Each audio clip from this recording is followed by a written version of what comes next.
My role in the ESP department is a FOG inspector. FOG stands for Fat, Oils, and Grease.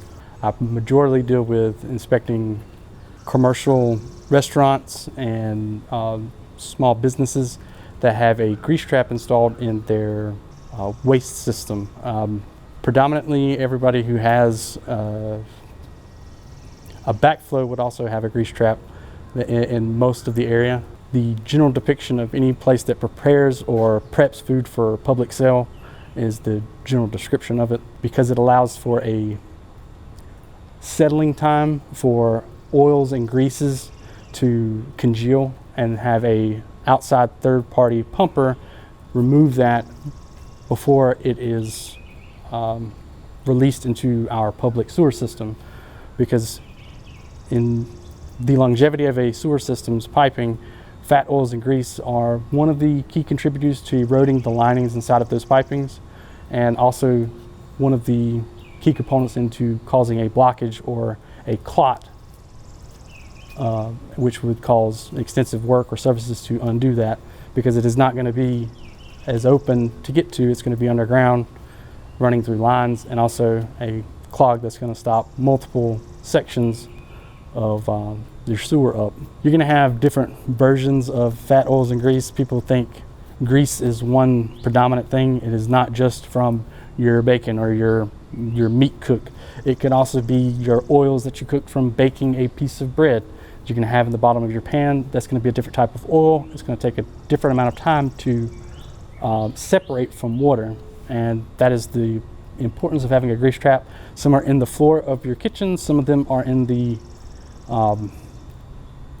background of a building behind a restaurant, and have a massive 1,000-gallon, 1,500, 2,000, 500-gallon tank, because the flow that the restaurant or the building is plumbed for is a lot broader than a residential home, which is a small, a smaller size piping. At home, it is not required for you to have a grease trap, so that is the reason why we prefer you to try to remove as much grease before you wash your dishes, which is the entry point for most grease in a residential home. The fat trapper is just a alternative to allow you to dispose of your grease in a seamless way, instead of it being you taking an old can or an old mason jar, or just wiping it out and having to use excessive amounts of paper towels to then wipe out your pot or pan to throw into the trash. You could collect it into a bag and then dispose of it in smaller portions once those fill up, and then we would send those free of charge either in the mail, or you can also drop by our payment center downtown on Wilmington Road, or you can stop by any of our public events where we have it open to the public to request or receive a fat trap container with multiple fat trap bags. At the current moment, there is over 900 food service establishments or grease traps that I am in charge of, and I try to get to them as much as I can, usually about 75 to 80 a month, and try to reach each one of them throughout the year. My job is, as a grease trap inspector, is to pop some of these grease traps, and to also take the time for the manager or the person responsible for the food service establishments to remind them, hey, are you getting this service properly, and see if they have their proper paperwork. And also, I would take and pop the grease traps to use a sludge judge, which would allow me to gauge the depth of grease, and that is how I determine the production of grease between the latency time of the last time they had their grease trap pumped out.